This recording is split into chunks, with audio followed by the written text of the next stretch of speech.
The remixes just came out to radio.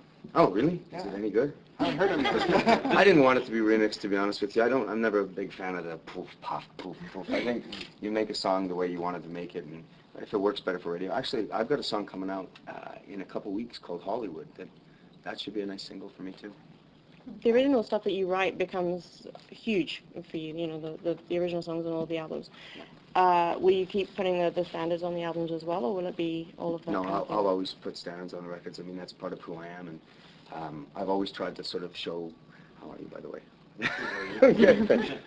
I've always tried to show growth without alienating all those people, 25 million people that bought the first records, and I never had this hankering to become just the pop star. I mean, I love all kinds of music, and for me, I feel like I'm so fortunate that I get to sort of be almost schizophrenic in the way that I cover songs. I mean, if you look at my records, I'm doing everything from pop music to R&B to jazz to, you know, even doing stuff with people like Shinoda of Linkin Park, or you know, singing duets with Rod Stewart. It's been pretty incredible for me. You always thought that the... You know what the best is? I saw every time I lift up my hand on my face to try to get a picture of the ring, so I took it off. What do you think of that? I was thinking that. I was going, every time I go to rub my face, he keeps taking shots of it. What the hell is going on? Does he want to catch me picking my nose? But now I realize that's what you want. You want that shit. Man, that's a story, huh? I can't believe it. What do I have to do? Let me follow up on your cover. I just looked on YouTube. Michael, you've got over 10 million hits of Sway on YouTube. Oh, Of no. all the other songs, that's the one. Why are they watching that? Oh, on YouTube? Yeah. Well, you know what's weird is that I just noticed, because the man, Rich Lee, is actually directing my next video for this single called Hollywood, and he directed Haven't Met You Yet. And I don't know why, but Warner Brothers took it off of the Canadian. You can't do it. You can't look it up on YouTube. They've got some rights thing that's happening. You know that, JoJo? Yeah. Yeah, because I think Haven't Met You Yet just passed, he called me, because it just passed 30 million. So, yeah, that kicked the butt of Sway. But I'm thrilled, yeah. But it's interesting because people are looking at the covers as well, and they're looking at that, and they're trying to perceive who you are, I guess. Yeah, I think that that's become a weird issue in countries like America, where they're just starting to get who I am, because I think they had a serious problem because they wanted to categorize me. I mean, they needed to. I think they found a need to go, this is the crooner, this is the Sinatra guy, and then all of a sudden I had one pop hit and two pop hits and three, and then by the fifth pop hit they were starting to go, what is he? Is he a pop singer? Is he a standard singer that does pop? Whereas in places like the UK or in Asia, Africa, most of the continents, they'll just say, yeah, that's Bublé. That's kind of what he does. This is, you know, it's what he does. That's his sound.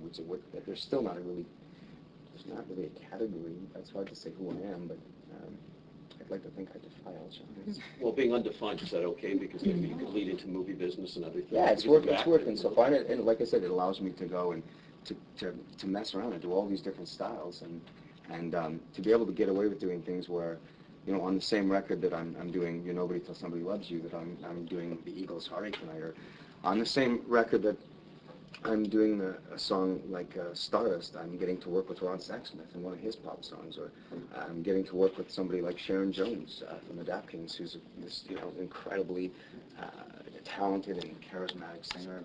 I mean, the thing is, I think the roots of jazz blossom into so many other kinds of genres, and it's really fun for me to be able to mess around with them. Everybody does karaoke. Who do you do karaoke to? You know what? I'm a big fan of Jason Mraz and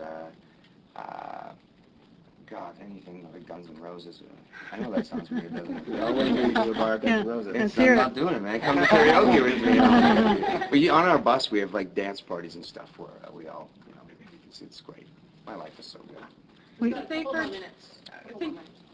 Say tomorrow you got to pick any location anywhere in the world to play a show that you haven't played yet. Where would you go? Any location anywhere in the world where I haven't played. You know what? I've never been to Egypt. I always want to go to Egypt. I don't know why that is. Hey? Bruce will get you a gig. Bruce will get me a gig, I'm sure. Exactly. What do you do before the show? You mean to get ready for the show? Ritual? No. No? There's no ritual. It's I try to beat as many people as possible on the ping pong table, and No, nothing at all, honestly. Usually I'm really, I would say, really comfortable. And I think in past years, I think you guys will see it too. What is that? Announcement. What? I'll talk to you later. Oh, you want me to tell them? No. I don't know what you're talking about.